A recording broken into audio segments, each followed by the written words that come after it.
Welcome to the Alcohol Free Life podcast, brought to you by thesoberclub.com. I'm Janey Grace. This is for you if you've quit the booze or you'd like to, or maybe you're just sober curious. I'll bring you tips and motivation without any judgment, and there'll be inspiration from experts, quit-lit authors, and sober heroes.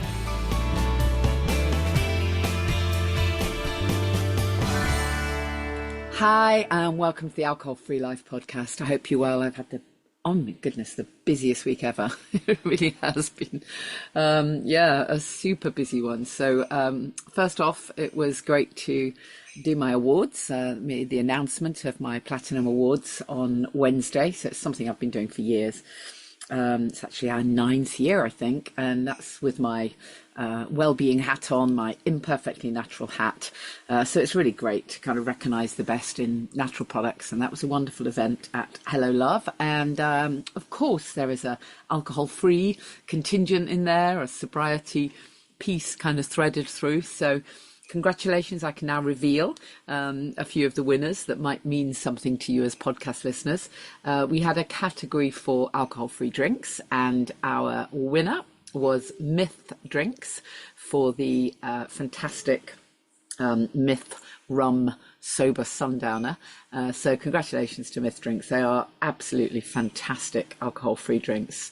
They went down very well at our little event, along with the Naughty alcohol-free fizz, which was also fantastic, supplied to us on the day, which was great to have, even though it was 11 o'clock in the morning when we did our announcement. But of course, that's the thing, isn't it, right? We can keep the ritual, change the ingredients. So that was great. And then we also had a category in the awards for authors, for wellbeing authors. So really good to give an award to Trish Tucker-May, who has written a fantastic book about nourishing your gut for menopause, and Trish is one of our Sober Club members, so I kind of class that in with the whole sobriety movement, if you like. And then we also had a category for magazines for the first time, and the two of our Wellbeing magazine winners were Hola Sober, the wonderful Susan, who has been my guest many times on the podcast and who I'm going to see next week in Madrid, and also Low No Drinker magazine. So if you go to imperfectlynatural.com, you'll see some pictures there from the awards, and you can see a picture of me there with Denise from Low No Drinker magazine. So really great to be able to pass those awards on in the sober world. It was good fun. And then the same night, I mean, as if, like enough in one day, it was our Sober Club 5th birthday party, and we had teamed up with Club Clarity, and they're just great at making events really rock. So it's a fabulous venue in Wardour Street in London, W London, and we had a fantastic time. Great singer, absolutely great singer, and a great DJ, and we just had a lot of fun. So thank you to those of you that came along to that. Club Clarity do lots of those kind of club events, so if that's your thing, make sure you get along there. I mean, whoever said you can't have fun sober is just crazy. You absolutely can, whatever your thing is.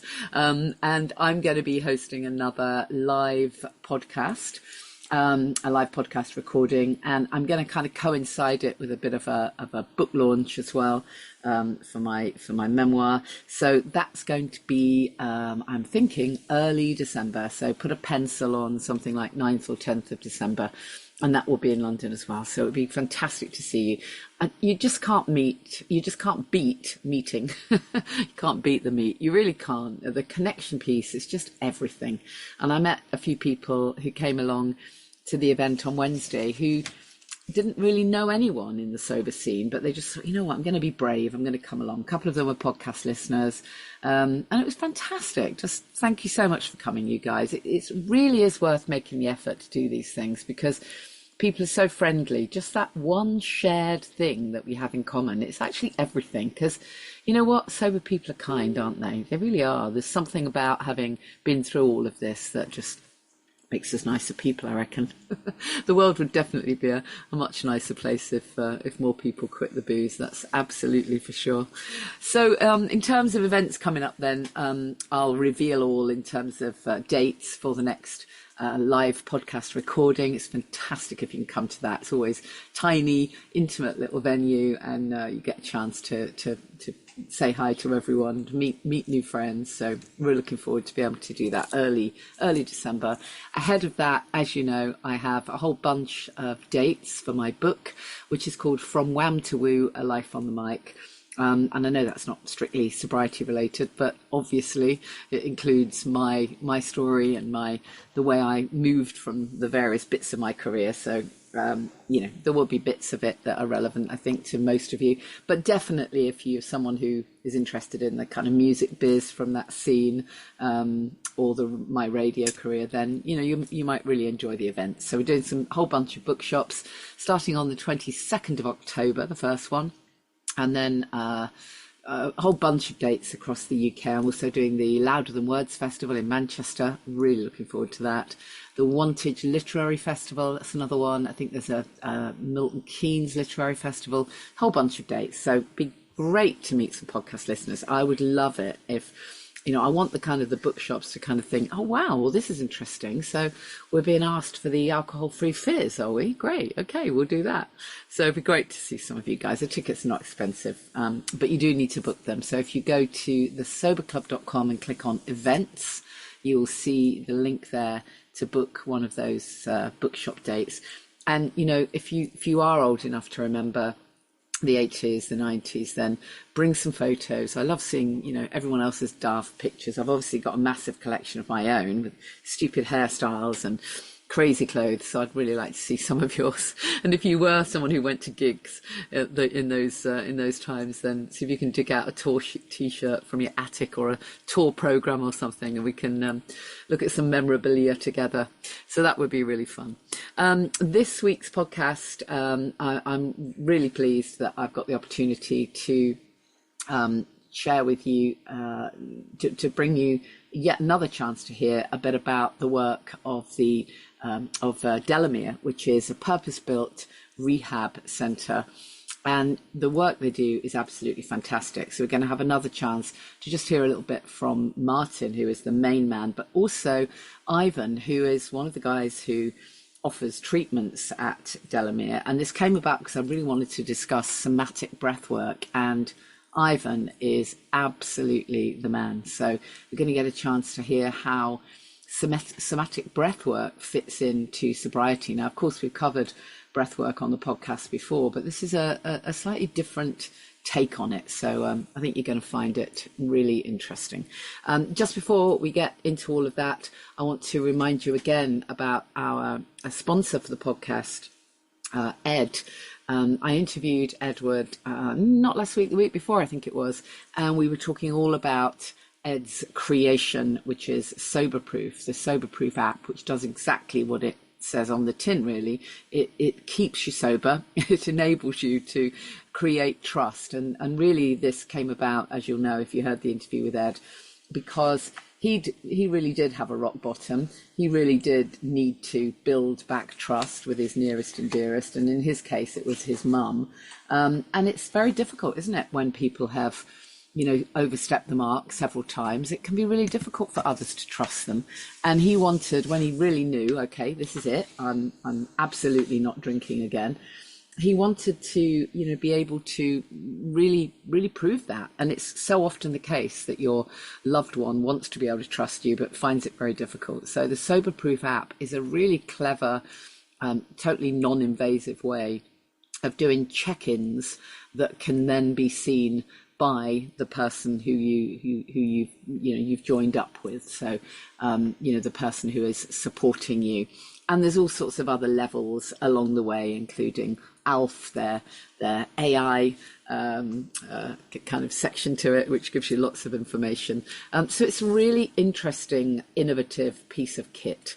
And I think it's going to really revolutionize the market for people who really have been at rock bottom. They really are starting again, because let's face it, we need to give people another chance, right? And this is a way of building back that trust. So go back and have a listen to the podcast with Ed, or just look at the show notes and I'll give you the link again. So you sign up for the waiting list to find out more about SoberProof. So today we're talking the power and the benefits of holistic treatments and holistic well-being in sobriety. And you may remember that, a while ago now, a few months ago now, I was able to visit Delamere, a really amazing purpose-built rehab centre, and chat to a few of the people there. And I thought it would be really great to kind of hone in on some of the incredible treatments and some of the work that they offer there, because I was just so blown away with the fact that they do bring in the holistic picture. So let's start with going over to Martin, main man. Martin, it was lovely to meet you way back and to see some of the amazing work that you do. For anyone who didn't hear that podcast, or just to remind us, just tell us a bit about your approach, because, you know, it's very unusual, really. And, you know, we tend to think of rehab centres as people rocking up for meetings every day, and kind of often that's about it. But your approach is very different and very holistic. Yeah, it is. And it's great to see you again, Janey. The Delamere approach is very much about helping each individual identify and process whatever it might be that's underpinning their addictive behaviour. So the approach here is very person-centred. It's holistic. We seek to offer people a really varied, immersive, engaging experience. So we offer a high quota of one-to-one, and we use a lot of psychoeducation. We also include a lot of experiential and somatic treatments and therapies. So things like equine-assisted psychotherapy. Yeah, I love the whole idea of that. Just to jump in on that, when you told me about that before, I thought that's very cool, doing the whole equine therapy thing. That must be just so incredible for the participants.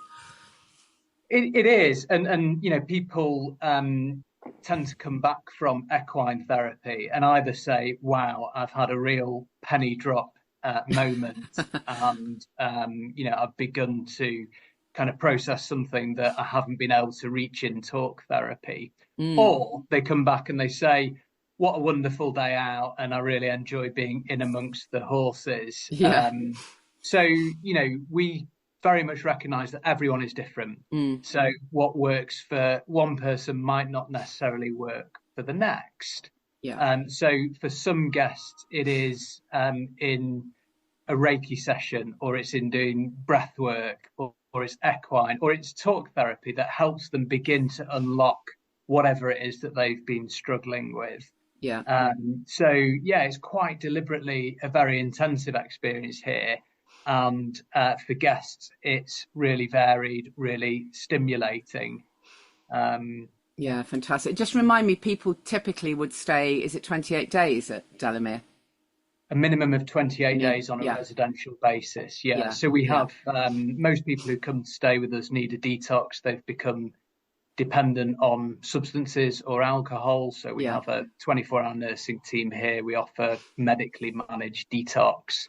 And then the Delamere model comprises 4 phases. So stop, start and grow are taken for while the guest is here, staying at the clinic. And then our Bloom programme is intermediate care that guests take part in on a weekly basis at the point where they've completed the residential component and returned home. Yeah, fantastic. It must be amazing, because I guess for many clients actually, they've never experienced many of these techniques that you introduce them to, these modalities. They've probably never experienced them at all before. So, you know, what a fabulous immersive experience for them. It's so true, that, Janey. And you know, some guests have had talk therapy before they come to stay with us. But it's always a beautiful experience, really, when a guest is slightly unsure and sometimes a little bit skeptical about exactly. Don't do that woo-woo stuff on me. Yeah, that's it. And you know, often those are the guests that have a really profound experience. I bet that's the case. Brilliant. Thank you, Martin. I really appreciate you sharing that with us. So I wanted to sort of hone in specifically on one of the holistic treatments that you offer, and that's breathwork. And of course, we've spoken about breathwork, you know, on the podcast before, because Well, it's very much in vogue at the moment, isn't it? Lots of people talk about it. But I wanted to chat to Ivan Broad, who is one of the country's leading practitioners and indeed delivers the treatment at Delamere. So, Ivan, thank you so much for being part of the podcast. I really appreciate you joining us. Thank you. It's good to be here. So tell us a little bit about your background, Ivan. How did you kind of come to do this kind of work? What was the sort of story for you? Most people have got a reason why they end up doing therapeutic work. Yes. So I trained as a therapist when I was about 30, and that was following not having a good time at home, and then I went to live with my estranged father in the Isle of Man, and I had quite a bad alcohol addiction at that time. So I can remember waking up in the street outside where my father lived, and I'd sort of slept on the street for the night, and then we had a big falling out, and I went into therapy at that point. So I had 10 sessions with a trainee therapist, but those 10 sessions really changed my life. And I came back to the UK and immediately signed on to a therapy course. Fantastic. Yeah, so it took me 4 years to train up as a therapist. Yeah. And then I immediately got a job in a prison therapeutic community. So that was that was quite a baptism of fire for my imagine. Therapy job. So very much, well, similar to Delamere, where it was a residential program, but we'd have residents for about 4 years. So really in-depth group work. Yeah. And obviously a lot of addiction going on inside the prison system. Yeah. And so I really cut my teeth on addiction and people struggling with addiction. Yeah. So yeah, that was my introduction into the therapy world. And then when did the kind of breathwork stuff come along? Well, one thing I noticed working in groups was if somebody dominated the group, the other people might not get a chance to unpack and explore what they wanted to. So that really set me down a path of how do I work in therapy, finding more space. And then I happened upon a breathwork and equine day. So we breathed for an hour in a conscious connected breath, and then we went out and spent time with the horses, and I had a really profound experience from that. The horse came and put its nose on top of my head, and I could feel all this energy leaving the top of my head, and the horse seemed to be sort of lapping up the energy that I was giving off.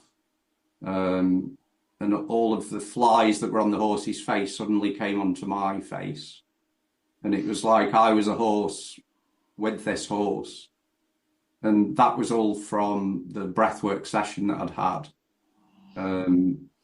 Yeah, I can't really explain it, but it really changed things for me. Yeah. So just for anyone who is, new to all of this, because, everyone's at a different stage, just explain what breathwork is, because, there will be people thinking, well, what do you mean? We all breathe, right? So yeah. Just explain what it is. So the breathwork that we practice is called conscious connected breathing. So it's breathing in and out through the mouth or the nose without any gaps in between the in-breath and the out-breath. So it's not breathing like we'd usually breathe. And we tend to breathe at a deeper level with this way of breathing. So if you notice the normal breath that you take, we're taking a lot deeper breath than that. And things start to happen as we continue to breathe in and out through the mouth or the nose. The body suddenly starts to wake up, emotions start to surface, maybe thoughts or memories start to become clearer. So yeah, you can have quite profound effects from breathing for 45 minutes to an hour. In this way. So if you're doing that kind of session, then what do you ask people to focus on while they're breathing in and out? Just the breath. Literally just focus on the breath. Yeah, so people at Delamere, they'll come in, they'll find a mat to lie down on. We usually have a blanket because you can experience different body temperatures sometimes, so it's good to have a blanket there. And I usually invite people to cover their eyes so that they can really go within rather than be distracted by anything in the room. And then, yeah, just focus on, particularly on the in-breath. Obviously, the out-breath takes care of itself, but to take a deeper breath in and then just let go.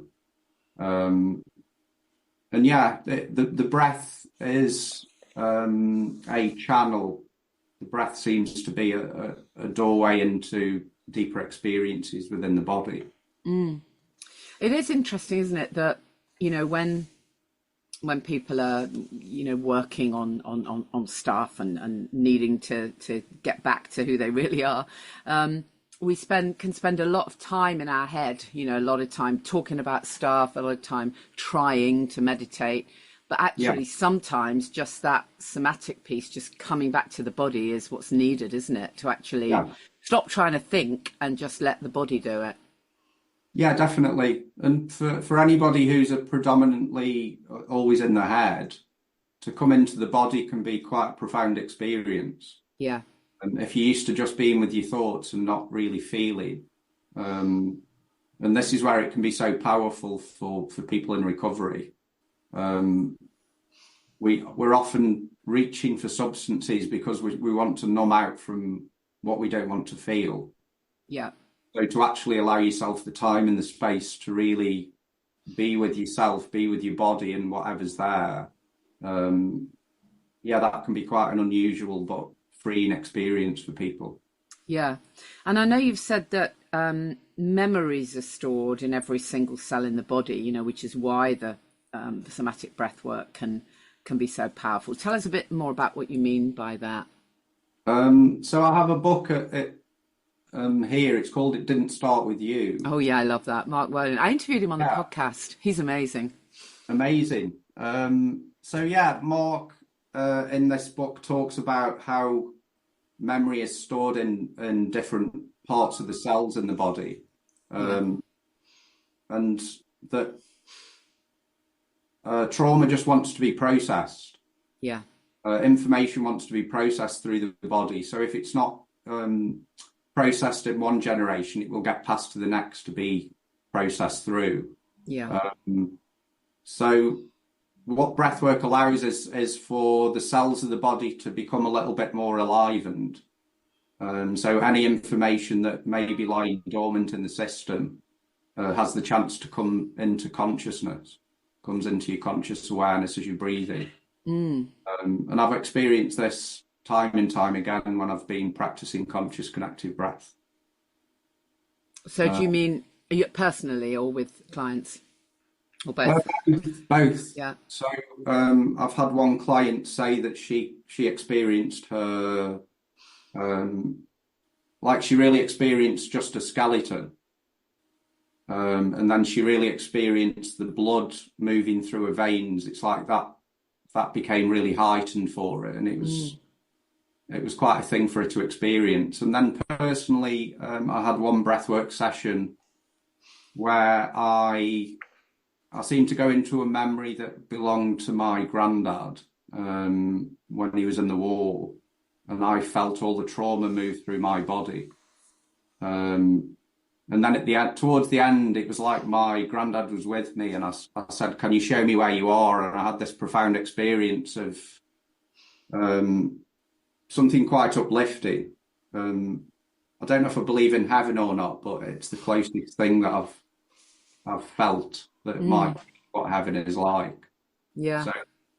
So yeah, some people might say it's just the mind showing things, but I really believe that it's things being processed that my granddad wasn't able to process. Yeah, absolutely. I very much believe in intergenerational trauma, and as you say, you know, we carry this trauma in ourselves, don't we? You know, from our lifetime and you know, whatever that's gone before.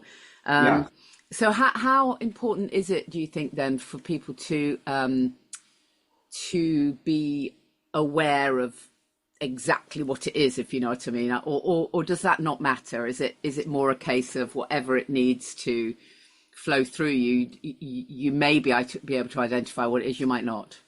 Yes, I think there's another great book called Feel to Heal. If people want to have a read of that, but basically when we feel things, we are processing. So we tend to process things through thoughts, thinking about what happened, and then we need to feel what happened.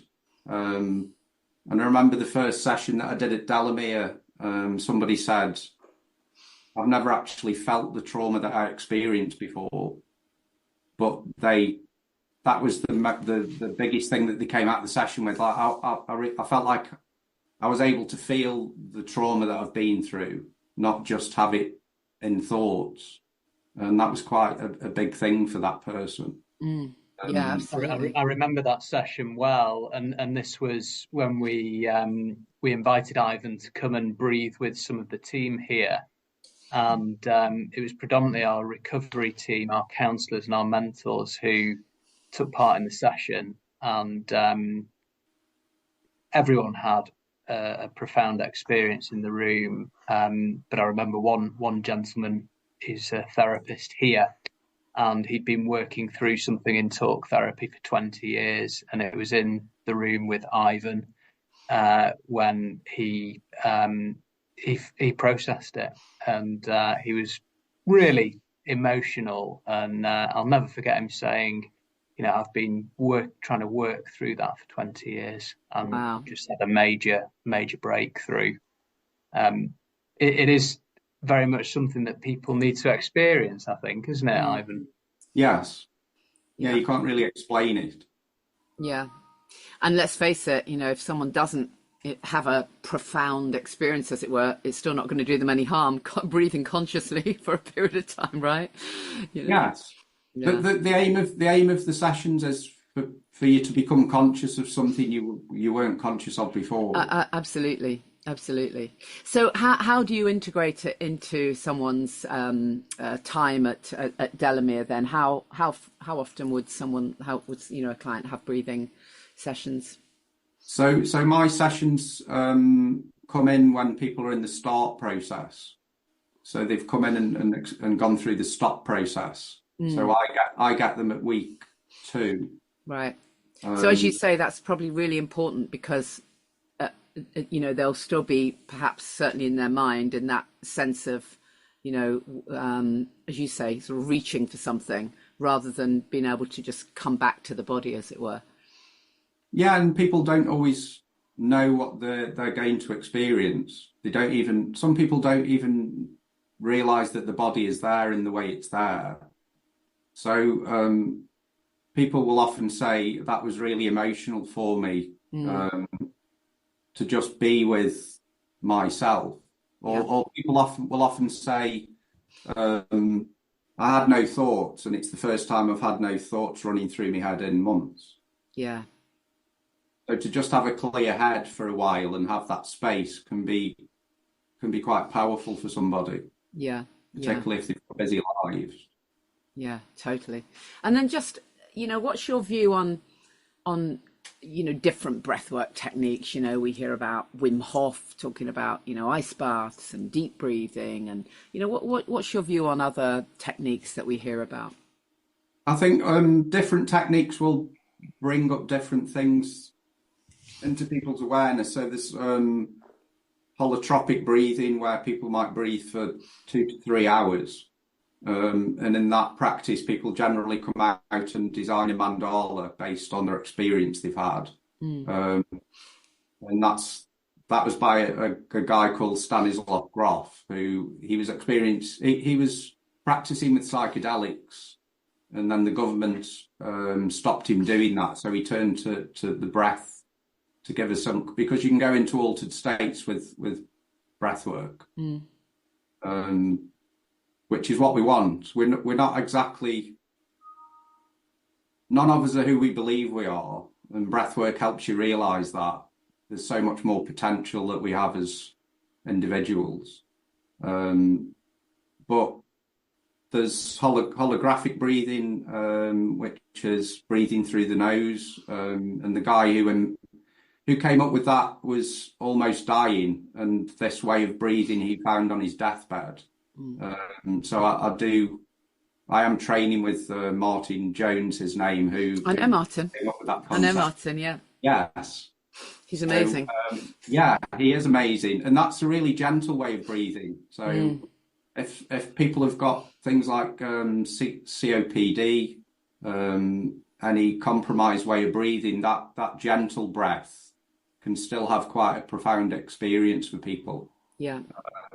So I like to use the gentle nose breath with some clients, and then with other clients, they're able to really breathe in and out through the mouth for an hour and have a more powerful in the sense of energetic power, some strong energies coming through rather than subtle energies.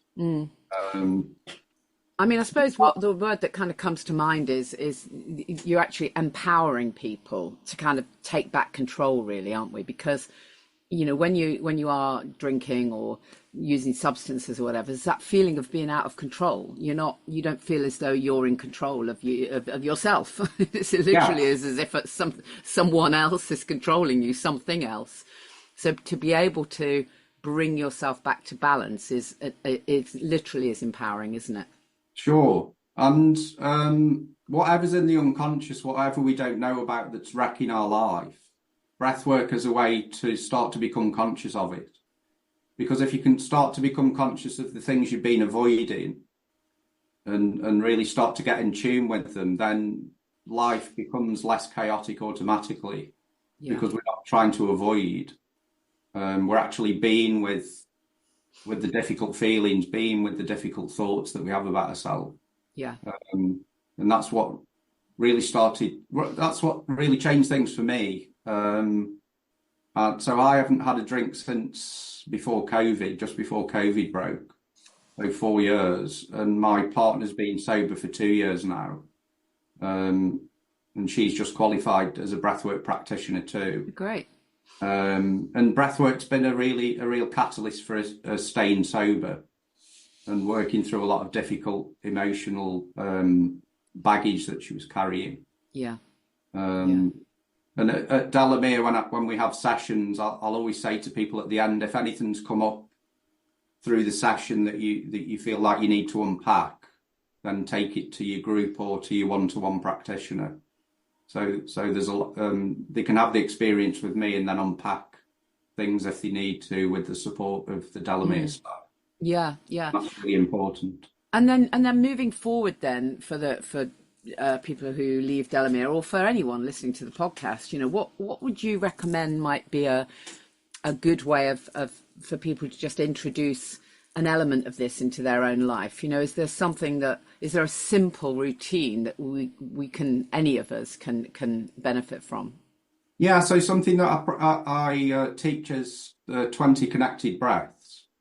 So you can, if you are feeling quite low energy or you feel like you need a bit of a boost, you can take 20 connected breaths in and out through the mouth.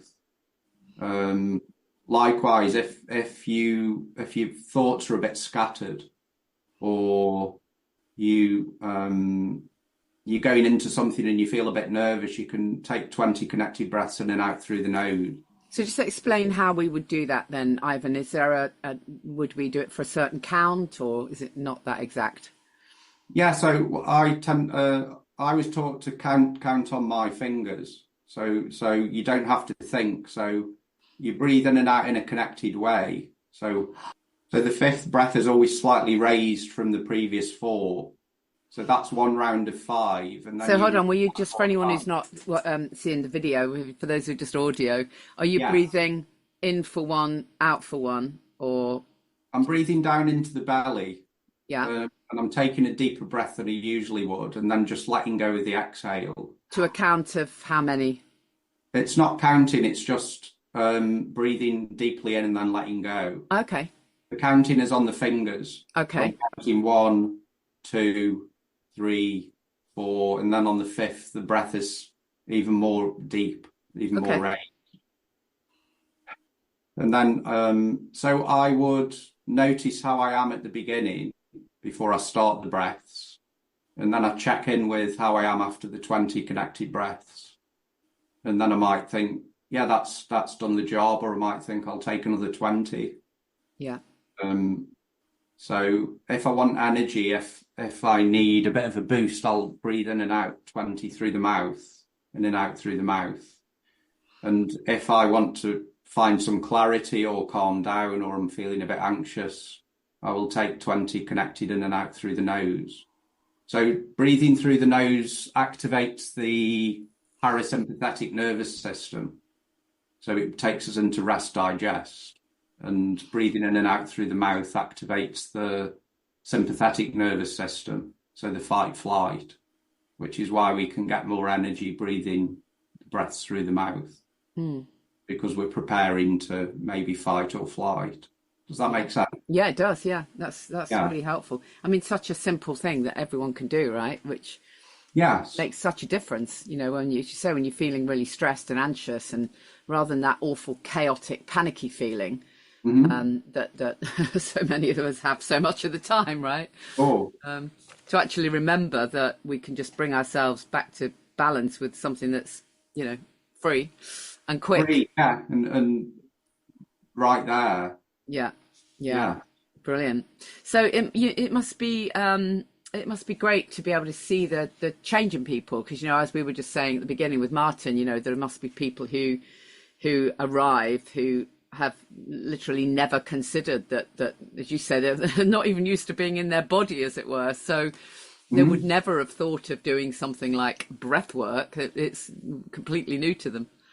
Yeah, it's a real privilege to be able to introduce people to the practice. And, you know, I've had lots of people get up off the mat and say, can I have a hug?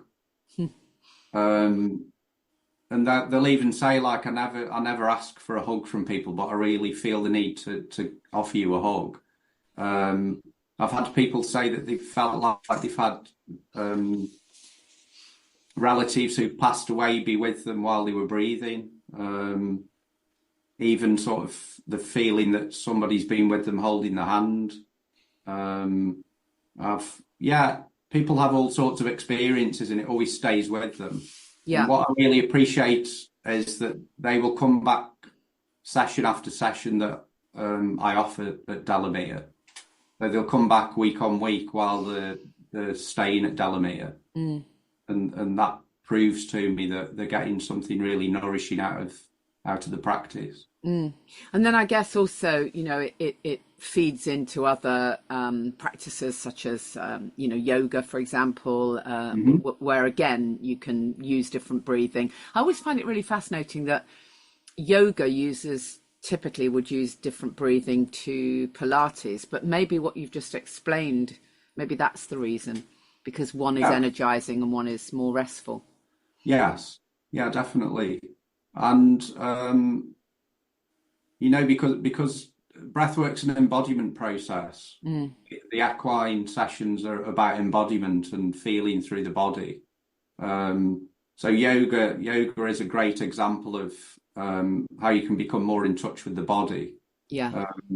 But how I've been trained as a breathwork practitioner is to unpack people's stories, and then we breathe into them. So we unpack what's going on in their life, and then we breathe in and we start to make more sense. So one thing I really encourage with the people at Delamere is, because sometimes they'll say, oh, I'll practice this at home on my own. And if people are in isolation patterns, that can keep people in their isolation pattern. But one thing that breathwork's really powerful is in connecting people human to human. So part of the process is I will offer support while people are breathing. And if you've had any interrupts in your early childhood around caregiving, this is where breathwork can really help you to start to repair those. Because you're quite vulnerable when you're breathing, you're quite vulnerable when you're opening your energy up through a session. So to come in and have some gentle contact, that can often trigger quite a lot of emotion for people. Yeah, I can imagine. They may not have never had that. Yeah. And I think that's particularly poignant for people in recovery, because to need drugs and alcohol, there's something that's missing that people haven't had. Yeah. And this offers clues as to what they may be needing. Yeah, absolutely. Yeah, it's fascinating, isn't it, when you start looking at, adverse childhood experiences, the ACE study, which isn't it something like, if you score something like 3 or more, and there's only 10 questions, and some of them are fairly innocuous, and if you score something like 3 or more, there's a massively high percentage chance that you are more likely to have an addiction in later life. Yes. And, for some people, when they realise that, they're able to go, do you know what? It's not my fault. Mm-hmm. It's not my fault, but actually, you know what? It can be my responsibility now, and that's a good thing. Yes. But it's very freeing when we can take away the blame and the shame, which are terrible low vibrations. Definitely. Yeah. And just let go of what we need to let go of. Sometimes we don't even know what we're carrying. Yeah. And I think that's the power of breathwork, is that you start to feel what you've been carrying, and then it gives you the opportunity to let it go. Yeah. To literally let it go with the out breath and breathe it out of your system. Yeah. Yes. Yeah, incredibly important. Fantastic. Well, it's amazing the stuff that you're doing. So thank you so much for sharing that with us. And Martin, is there anything you want to add just about the work, the way it fits into the work at Delamere? Only that it's genuinely one of the sessions that we get the best feedback from, and we ask every guest when they come to the end of their stay, what has really stood out, and breathwork features so much. And as you and Ivan were describing, we feel a great responsibility really to give people a set of tools, to take away, to use to help them protect and maintain their abstinence, their wellness, and helping people really appreciate that they have the resources within themselves is so rewarding. So whether it's continuing with breathwork or going to support group meetings, finding a local Reiki practitioner, keeping connected with others that have been through something similar. There is a plethora of tools that people can call on to help them stay safe and stay well. So huge thanks to Ivan. Ivan had done quite a lot of work with our clinical director, Mike, who was the second ever Delamere colleague. And Mike always used to say, we've got to include breath work, and you need to chat with Ivan. So, it's so lovely to see Ivan every week here at the clinic in Cheshire. And it's great to chat with guests who come out of those sessions. Tuesdays when we do breath work is often a highlight for team and guests alike. So thank you very much, Ivan. Brilliant. So do you want to just remind us of your website? Yes. Or Ivan, but either of you. You go, Martin. I may have misheard the question, but just remind us of the website. Our website is delamere.com.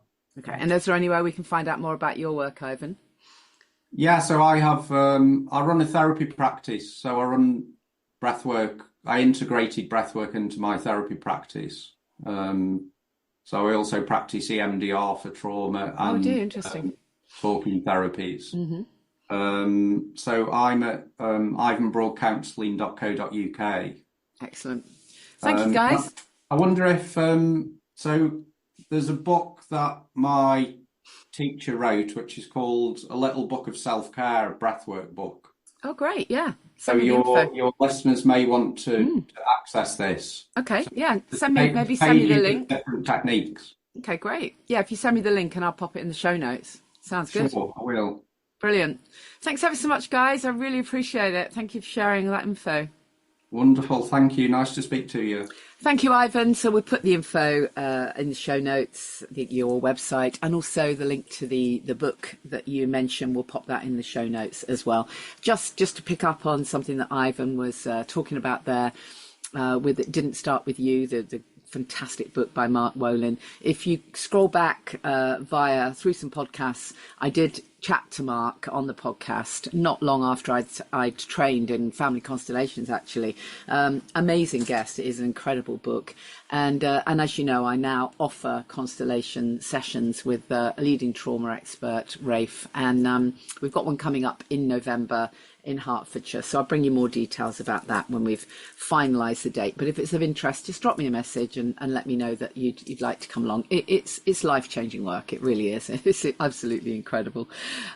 So just another reminder that if you're struggling, if you are trying to do this all on your own, there is an awful lot of support available, and getting connected and being with like-minded people is really everything. And also, to me, actually looking at the holistic picture really makes a difference. So when you take into account all of the wellness stuff, just like we were talking about with Ivan, it's never just not drinking. It's having those tools to continue and create that life you don't want to escape from. And that's what we do in the Sober Club. And that's why I'm really proud of it. And we just had our 5th birthday, because that's what we do. We kind of help people to recognize, okay, so everything needs to be underpinned by sobriety.